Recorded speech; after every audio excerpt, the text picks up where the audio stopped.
My grandson told me to stop the trip, Grandpa. This is all your daughter-in-law's plan. I was packing my bags for a weekend trip with my daughter-in-law, Hannah, when my grandson, Leo, only 9 years old, suddenly grabbed my hand. His face was pale. His voice was shaking. Grandpa, don't go, he whispered. You can't go on that trip. This is all my mom's plan. I froze. What plan? I asked. Leo looked over his shoulder, scared someone might hear him. She said you won't come back. She said after this trip, everything is going to change. My heart stopped cold. Because Hannah had insisted on this trip for weeks. Just the two of us. No explanation. No reason. And now my grandson was telling me she'd been planning something behind my back. Before I tell you what happened next, tell me in the comments, where are you watching this video from? And if you believe kids notice danger adults ignore, like this video and subscribe, because what my grandson revealed next nearly saved my life. I knelt down beside Leo, trying to understand the fear in his eyes. Leo, I whispered, tell me exactly what you heard.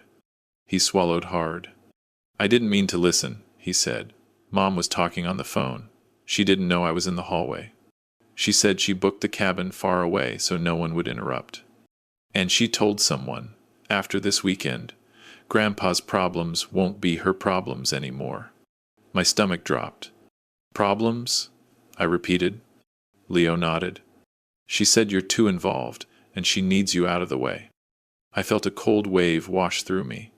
Because Hannah had always been distant, polite, but cold. After my son died 3 years ago, she barely visited. Barely let me see Leo. Barely returned my calls unless she needed help. But now my grandson was saying she wanted me gone? I took his hands gently. Leo, did she say anything else? Anything at all? He nodded. She said she needs your signature before the trip. And she needs you alone. No one else can know. That was enough to make my heart race. No one needs a signature alone unless they're planning something. What kind of paper was she talking about? I asked. Leo shook his head. I don't know. She just said you won't question it because you're nice. He looked down. Grandpa, I heard her say, I just need him to sign. After that, the cabin will take care of the rest. The cabin will take care of the rest. Those words punched the air from my lungs. Leo, where is she now? In the kitchen, he whispered, getting food ready for the trip. I stood slowly. Okay, listen to me carefully. Don't tell her you talked to me. Act normal. Can you do that? He nodded fast, eyes still glossy with fear. Grandpa, I don't want anything bad to happen to you. I hugged him tight. Nothing will, I whispered. Because you told me the truth. I walked downstairs, keeping my face calm, even though my heart was pounding. Hannah was standing at the counter, filling a cooler with food. She smiled when she saw me, too wide, too rehearsed. Morning, she said. Are you ready? It'll be a nice, quiet weekend. Just finishing up, I said. Oh, she added casually. I remembered something.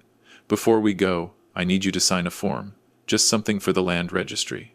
The cabin owners requested it since we're staying there alone. Liability stuff. Her tone was casual, but her eyes were watching me too closely. What kind of form? I asked. Nothing big, she said, reaching into her purse. Just a quick signature. It's normal. Normal.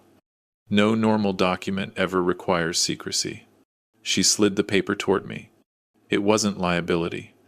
It wasn't rental paperwork. It was a transfer of guardianship for Leo. Not temporary. Permanent. My breath caught.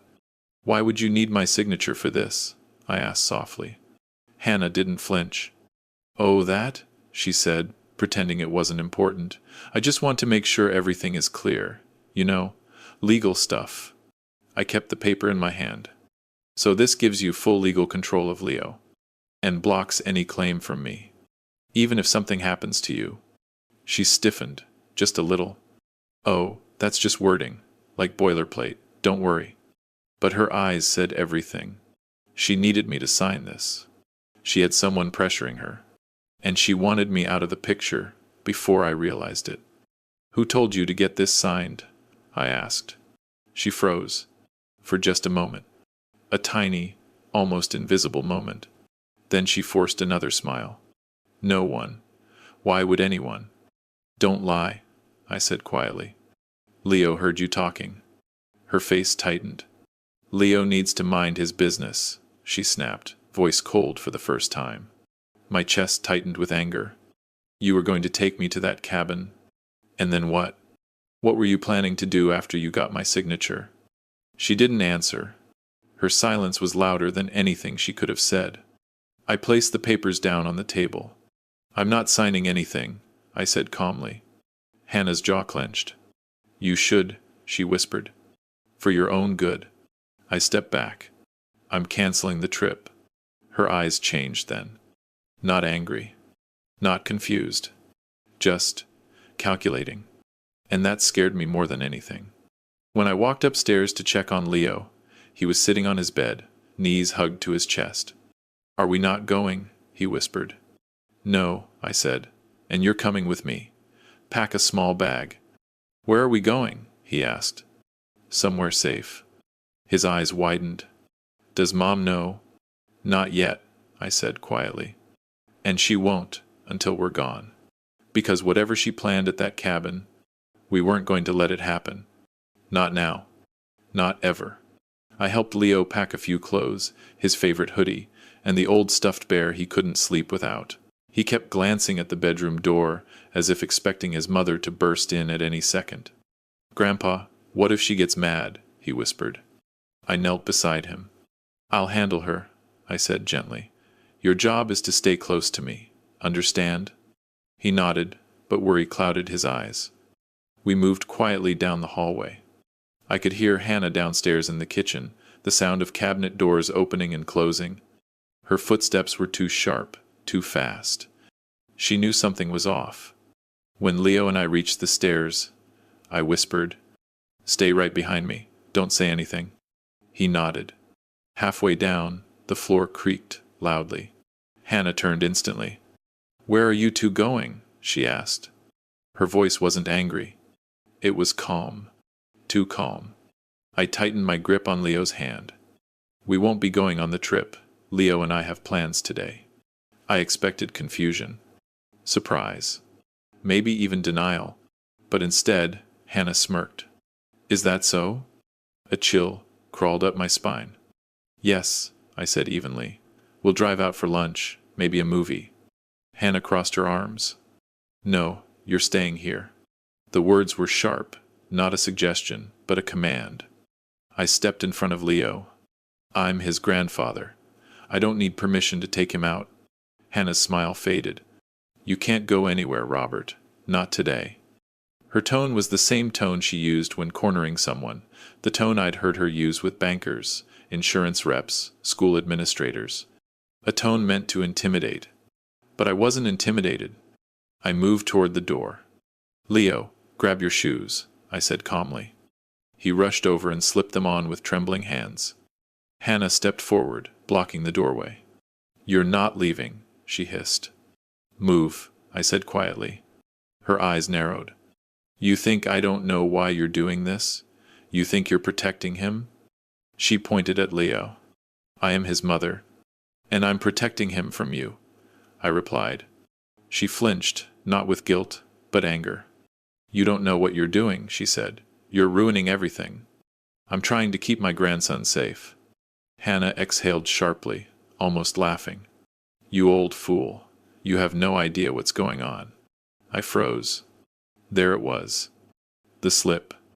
Behind the polite smiles and forced sweetness, there was something darker, something she'd been hiding. "What's going on?" I asked. She opened her mouth, then stopped herself. Her face hardened. "Move," I repeated, this time more firmly. For a moment, I thought she'd block me again. But then, shockingly, she stepped aside. Not willingly.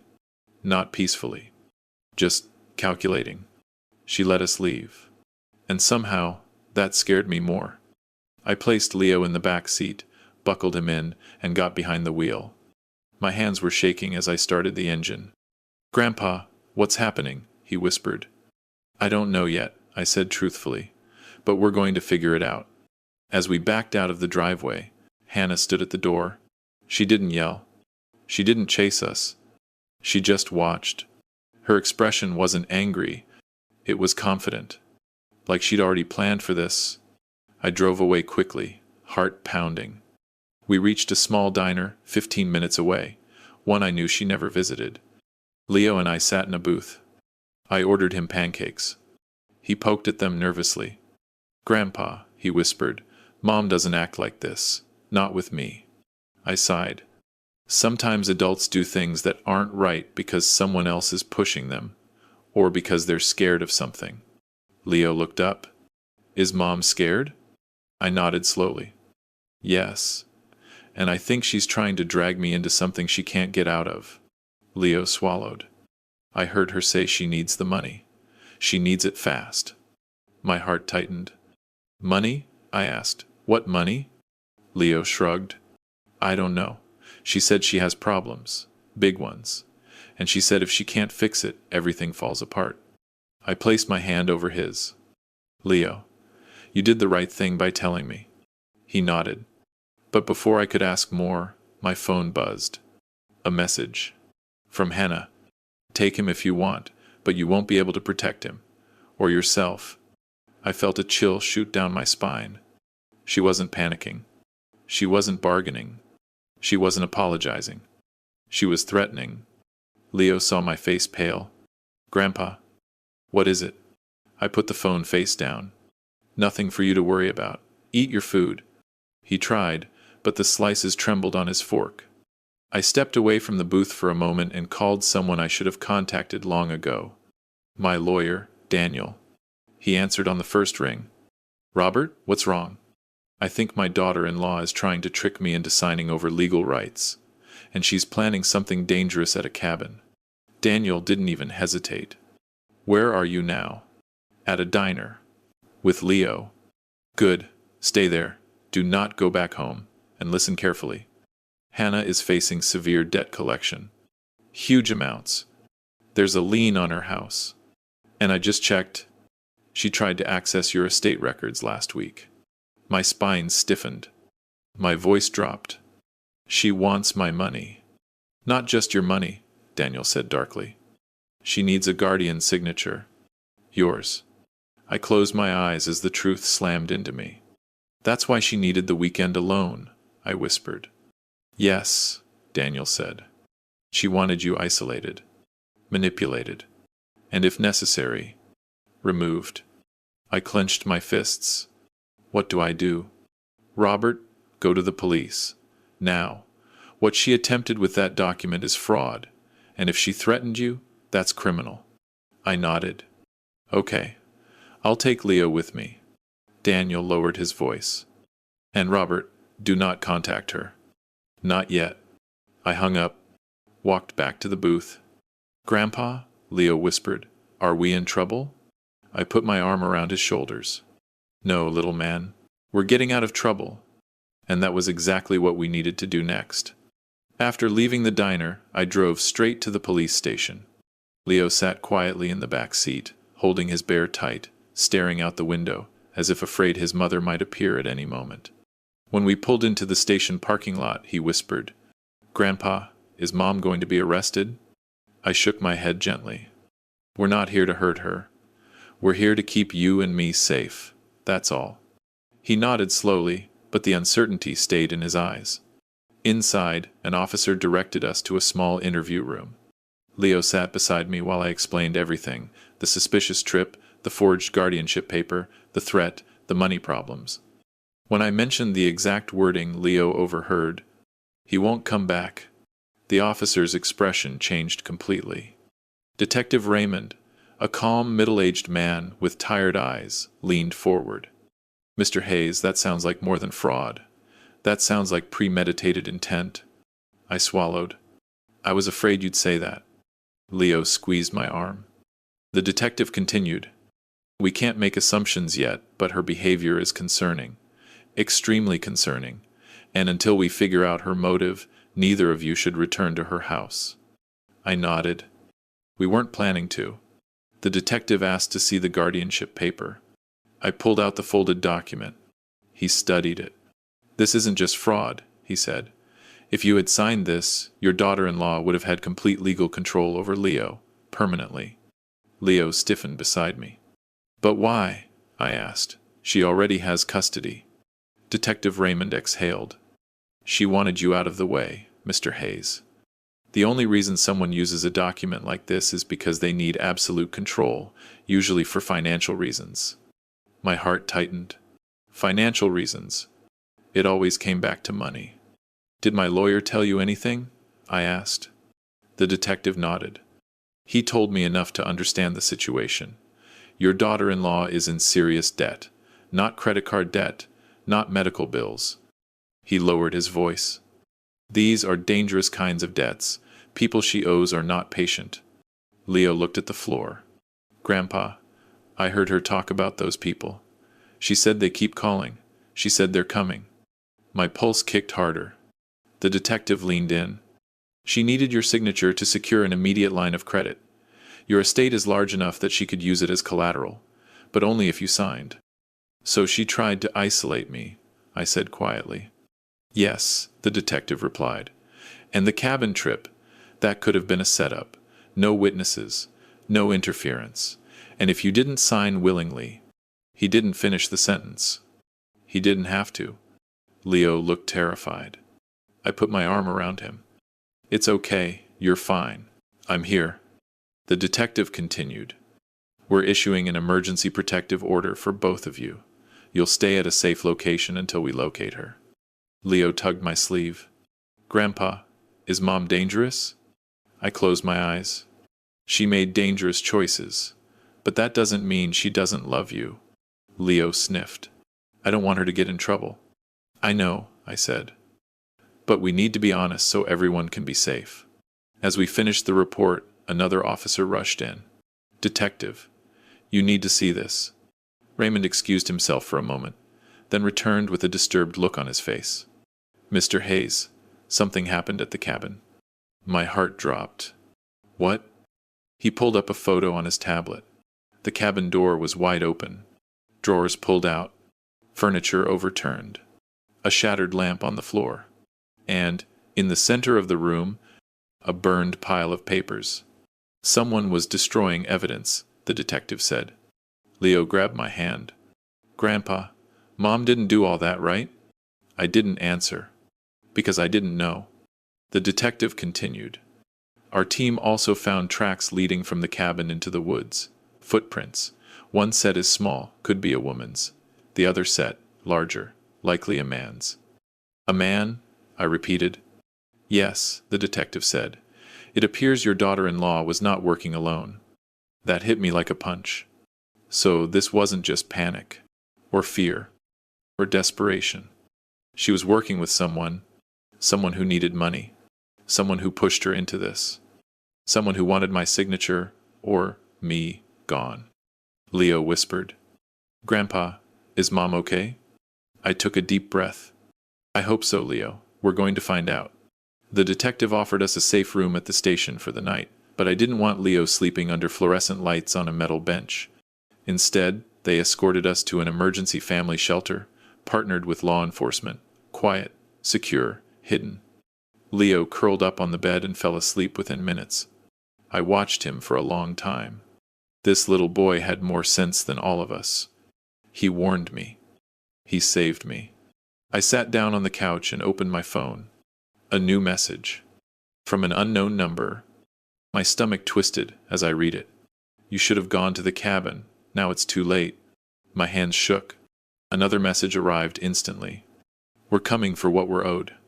I stood, adrenaline slicing through my chest. Then, a third message. You won't keep the boy safe forever. I rushed to the bedroom, locked the door, sat next to Leo. My heart raced so loudly I thought he could hear it. He stirred awake and opened his eyes. Grandpa? Yes, buddy? Are we safe now? His voice was so small, so trusting. It shattered something inside me. I pulled him close. We're safe tonight, I whispered. But tomorrow, We're going to end this. I barely slept. Every sound, every shift of the building made me sit up straight, heart pounding. But Leo slept with his head on my arm, breathing softly, and that was the only thing that kept me steady. By morning, the detective sent a patrol car to bring us back to the station. Leo held my hand tightly as we walked in. Detective Raymond met us in his office. "Mr. Hayes," he said, "overnight, we found something important." I sat down. Leo stayed beside me, clinging to my jacket. "What did you find?" I asked. Raymond tapped a folder. "A name. A man tied to your daughter-in-law's debt. The man she's been speaking to." My pulse jumped. "Who is he?" Raymond opened the file. A photo. A man in his late 30s. Sharp features. Cold eyes. His name, Ethan Voss. I'd never heard it. But Leo's reaction was instant and terrifying. Leo gasped and pulled his hand back. "That's him." Raymond leaned forward. "You know this man?" Leo swallowed hard. "I saw him. He was at our house once. Mom made me go upstairs," she whispered to him. "She said she didn't have enough money yet." Raymond nodded grimly. "He's not just someone she owes. Ethan Voss runs a private loan ring. Illegal, dangerous. People who can't pay disappear." My blood ran cold. So Hannah owed him? "Yes," the detective said. "A lot. And she signed a contract using your estate as the future guaranteed payment. But she needed your signature to make it legal." A wave of realization hit me like a truck. "And if I didn't sign?" Raymond didn't soften his answer. He would take what he wanted another way. Leo grabbed my sleeve. "Grandpa, I don't want to go home. I don't want him to hurt you." I put an arm around him. "He won't, I promise," Raymond continued. "Last night at the cabin, we found something else." He slid over another photo. This time, the image was of two sets of footprints. One large, one small. Leo inhaled sharply. "That's Mom's shoe. I know those boots." Raymond nodded. "Your daughter-in-law didn't go to the cabin alone. Ethan Voss was with her." My chest tightened. What were they planning to do there? Raymond sighed. "We found a rope, tools, a fire pit prepared in the back, and a spot inside the cabin with plastic laid out on the floor." I closed my eyes. "No, no, no," Leo whispered. "Was Mom going to hurt Grandpa?" I pulled him close. "No, buddy. She made terrible choices, but she was scared. Someone else pushed her." But the truth tore through me like glass. Hannah may have been scared, but she hadn't run from Ethan. She had driven with him, planned with him, led me toward a trap. Raymond continued. "We also found a note, crumpled, but readable." He slid it across the table. My heart clenched as I read it. "He signs. If he doesn't, we proceed. Do not let him leave." Leo leaned closer, whispering. "Mom wrote that?" Raymond nodded. We compared the handwriting. "It's hers." I felt my heart sink. My daughter-in-law, the woman my son once loved, had been pushed to a breaking point. But she had crossed a line that could never be uncrossed. Raymond stood. "There's more. We located her car." "Where?" I asked. "At an abandoned rest stop near the river. Empty. No sign of her. No sign of Ethan." Leo looked terrified. "What if Ethan took Mom?" Raymond sighed. "We don't know yet, but we did find—" He paused. His expression tightened. "We found her phone." He placed a small evidence bag on the table. The screen was cracked, smeared with mud. Leo's voice broke. "Grandpa, is Mom okay?" I touched his hair gently. "I don't know yet, kiddo, but we'll find her." Raymond sat back down. "There's one more thing, Mr. Hayes. A voicemail." "From Hannah?" I asked. He nodded and played it. The message played on speaker, Hannah's voice shaky, whispering, muffled by wind. "Robert, I'm sorry. I'm so sorry. I didn't want it to go this far. Ethan said he'd take Leo. I didn't know what to do." Leo covered his mouth. "Please don't go to the cabin. I thought if I scared you into signing, I could protect him. But Ethan isn't stopping." My hands trembled. I knew she was lying at first. but the fear in her voice was real. They're coming after me now. Robert, if anything happens to me, take care of Leo. Don't let him near Ethan. Ever. The message ended. The room was quiet, silent, thick with tension. Leo sobbed quietly into my side. She was scared, he whispered. She didn't want to hurt you. She was just scared. I nodded. I know, buddy. I know. Raymond spoke gently. We believe Hannah tried to run from Ethan last night. We're tracking her phone's last known location now. We have units searching the woods. I exhaled slowly. What about Ethan? Raymond's expression hardened. If he finds her first, she's in serious danger. Leo clung to my arm. Grandpa, can we help her? I took a deep breath. Yes, I said. We're going to help her. But before we could make a plan, another officer rushed into the room. Detective, he said urgently, we found something. Raymond stood. What? The officer handed him a tablet. Raymond's eyes widened slightly. Then he turned the screen toward me. It showed Hannah, alive, walking through dense woods. But she wasn't alone. She was looking over her shoulder, breathing hard, clothes ripped. And behind her, Ethan Voss was following. Slowly, deliberately, like he had all the time in the world. Leo grabbed my hand tight. Grandpa, we have to save her. I stood. We will, I said, but my voice was shaking. Because the look in Ethan's eyes, it wasn't anger. It wasn't panic. It was hunger. The detective didn't waste a second. Gear up, he told the officers. We're heading into the woods. He turned to me. Mr. Hayes, you and Leo stay here. No, I said. I'm going. Leo clung to my sleeve. I want to come too. I knelt down and held his shoulders gently. Buddy, you can't. It's not safe. But I promise you I will bring your mother back. Tears filled his eyes. Grandpa, please save her. I will, I whispered. I followed the officers outside.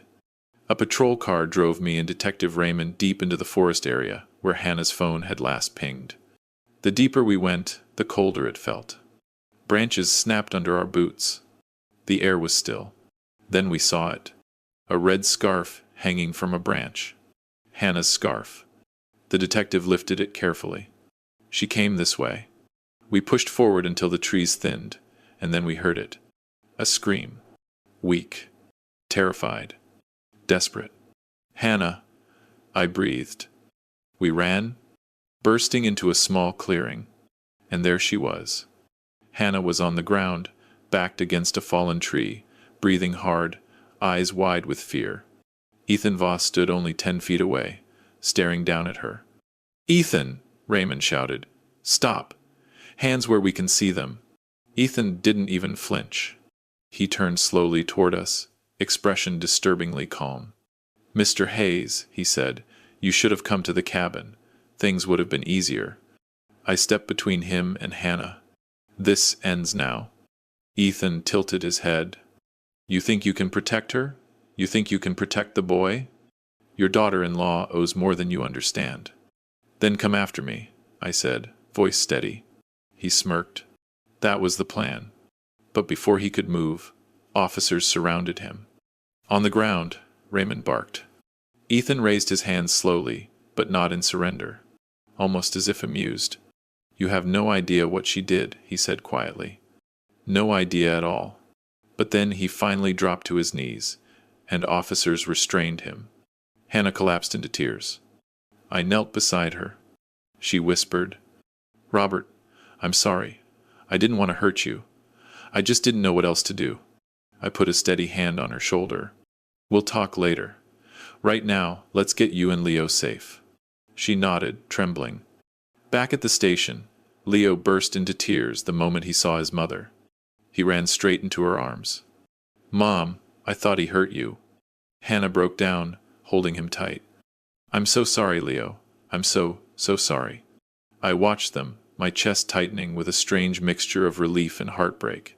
She had made terrible choices, but she was still Leo's mother. When she looked at me over Leo's shoulder, Tears streaming down her face, she whispered, "Thank you for saving me." I nodded. "Let's move forward, together." A month later, Hannah began counseling and financial recovery programs. Ethan Voss faced multiple charges. Leo stayed with me while Hannah rebuilt her life. One night, Leo crawled into my lap and whispered, "Grandpa, if I didn't tell you the truth, you would have gone on that trip." I hugged him tightly. "You saved my life, Leo." He pressed his head to my chest. "Mom said she's changing. For real this time." I nodded. "We all are, buddy." And as I held him, hearing his small heartbeat against mine, I realized something. Sometimes the smallest voice in the family is the one that saves everyone. Did you like my story? Tell me in the comments where you're watching from. Don't forget to like the video and subscribe. More life stories are waiting for you.